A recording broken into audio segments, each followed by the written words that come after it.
নাম আছিলে second London বোলে। ছেকেণ্ড লণ্ডন কৈছে কি আছিলে জেগাটোৰ নামটোৱে পাহৰিলোঁ। মিজোৰাম এটা ফিটপথত মানুহ নাপাবি। একে জেগাত য'ত মাৰ্কেট আছে তাতে থোপ লাগি নিজৰ নিজৰ জাতিৰ মানুহখিনিয়ে চব্জি বেচিছে, মাছ বেচিছে, মাংস বেচিছে, কিবা অনেক বেচিছে, অনেক ফল মূল চব। কোনো বেলেগ মানুহ নাই। ক'ৰবাত আছে এটা দুটা ডাঙৰ দোকান আছে, সেইটোও এনেকৈ থৈছে মাৰ্কেটিং কাৰণে, আৰু নাই।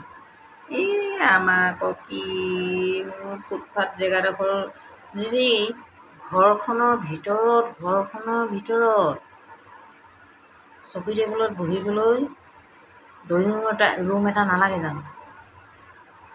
লাগে, হয়নে নহয়? তাৰপিছত ঘৰখনৰ পৰা ওলাই চিধা কি একেবাৰে ৰাস্তাত বাগৰি পৰিবগৈ লাগে নেকি ঝাপ মাৰি কৰি? সেইটোতো নহয়।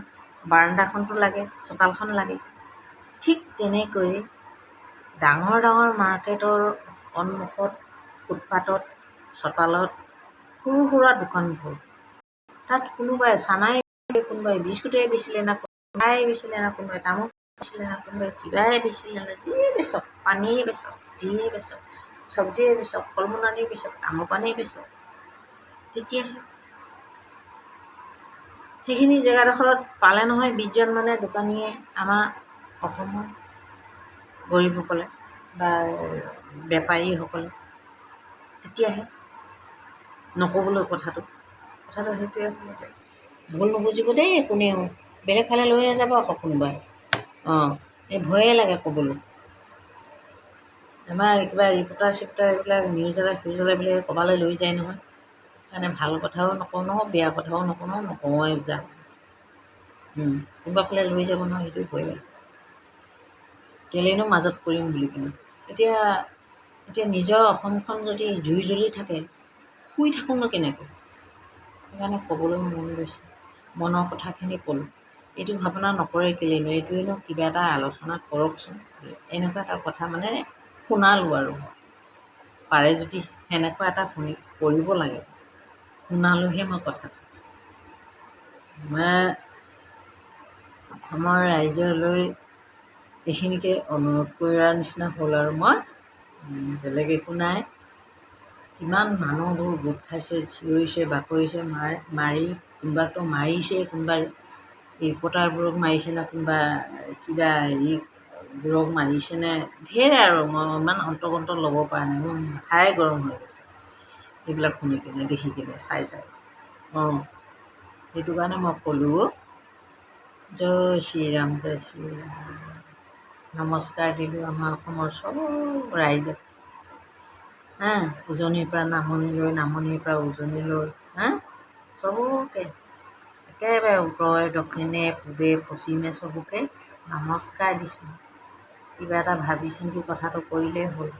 জাতিৰ লগত কথা নহয়, জাতিৰ লগত কথা নহয়, কোনো জাতিৰ লগত কথা নহয়। মই এটা কথা ক'লোঁ, খালি আমাৰ অসমত বেলেগ জাতিৰ, বেলেগ দেশৰ নাম ল'ব নহ'ব, এই কথাটো বুজি পাব লাগে। বেলেগ দেশৰ, কাৰণ বিহাৰীটো বেলেগ, ইয়াত পাঞ্জাৱ জয় পাঞ্জাৱ ক'লে হ'ব নেকি? লাখ পাঞ্জাৱী দোকানী, ডাঙৰ আগৰ পুৰণা, আমি সৰুৰ পৰা দেখি আহিছোঁ। মাৰোৱাৰী আছে, মাৰোৱাৰীও ক'ব নেকি? নকয় নহয়। তেনেহ'লে এতিয়া কেনেকৈ হ'ল? বেপাৰ এতিয়া বেলেগ হৈ গ'ল।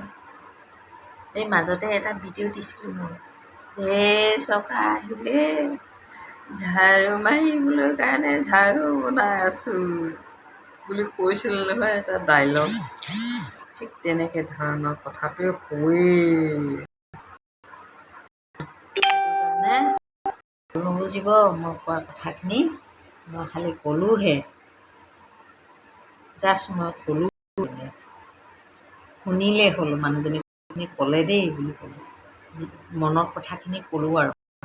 কোনোবাই এইটো কামকে কৰিবগৈ লাগে কোৱা নাই, আপোনালোকৰ নিজৰ ব্যৱস্থা ৰাইজে সমাজে আমাৰ অসম সমাজ অসম অসম সমাজ এখন বেলেগ আছে নহয়। মানে আমাৰ কাৰণে এইখনে আমাৰ দেশ, ভাৰত দেশ নহয়। ভাৰত দেশ অল ইণ্ডিয়া দেশেই হয়, কিন্তু আমাৰ কাৰণে আমাৰ অসমখনেই এখন দেশ। সেইকাৰণে আমাৰ অসম দেশ বুলি কৈছোঁ। সেইকাৰণে এই আমাৰ অসমৰ যিসকলে সমাজ ভাবি চিন্তি যিমান আমাৰ চহৰ নগৰ আছে সেই ঠায়ে ঠায়ে অলপ চোৱা চিতা কৰিলেই হ'ল।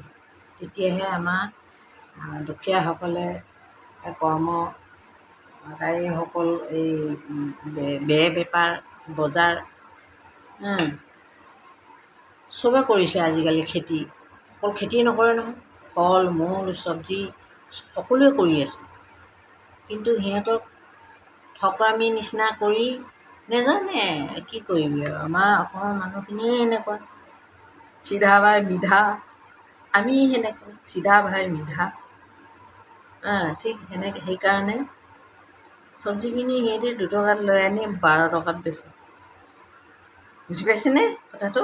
সেইটো হৈছে চব্জিয়ে হওক ফল মূলেই হওক 5 টকাত লৈ আনে 15 টকাত বেচে। ঠিক তেনেকৈ আৰু যোনটো বস্তু মানে 10 টকাত আনিলে সি বেচিলে 100 টকাত। সি নাজানে দিলেহি 50 কিলো দি দিলে 10 টকা কেজি। যা বেছিকৈ বুলি কথাটো সেইটো হৈছে। সেইকাৰণে অকণমান সেইখিনিক মুকলি কৰি দিলেও শান্তি পাব, শান্তি পাব। থাক ঘৰ বাৰী মাটি বাৰী কিনি কিনি ডাঙৰ ডাঙৰ মানুহ আছে, ডাঙৰ ডাঙৰ কোম্পানী ডাঙৰ ডাঙৰ ফেক্টৰী কৰি আছে, চবেই থাকক। কিন্তু আমাৰ এই সৰু সুৰা জেগাখিনি আমাৰ চোতালখন ডিষ্টাৰ্ব কৰিব নহ'ব। চোতালখন মুকলি কৰি থ'লেই হ'ল। আমাৰ অসমৰ যিবিলাক মাতৃভূমিৰ মানুহ কিমান আছে, বড়ো নাগা কছাৰী মিচিং দেউৰী অনেক আদিবাসী, হিচাপ নাই। আমাৰ অসমত কেইটা জাতি সেইটোও নাজানো। তেতিয়াহ'লে সেইখিনি খাব, সিহঁতি বিক্ৰী কৰিব, সিহঁতি বহিব, জানক নাজানক সিহঁতে কৰিব। তাতকৈ আৰু সেনেকৈও নচলিলে এটাই উপায় আছে, বোলে বেলেগ জাতিৰ পৰা খাদ্য বস্তু যি হওক ফুটপাত যিমান দোকান বহে কোনো এটাও কিনিব নোৱাৰে আমাৰ অসমীয়া মানুহে। অসমৰ মাতৃভূমিকা মানে কোনেও তাৰ পৰা কিনি খাব নহ'ব, নাখালে হ'ল, নল'লে হ'ল। লাষ্ট সেইটোৱে উপায় আছে। নাটকৰ নিচিনা ক'লোঁ আৰু, কিন্তু কথাখিনি মই লাগি যোৱাকৈ কৈছোঁ, বেলেগ ফালে নিনিব দেই। মই একেবাৰে নমস্কাৰ দিছোঁ, ধন্যবাদ দিছোঁ। শুনিব ৰাইজে।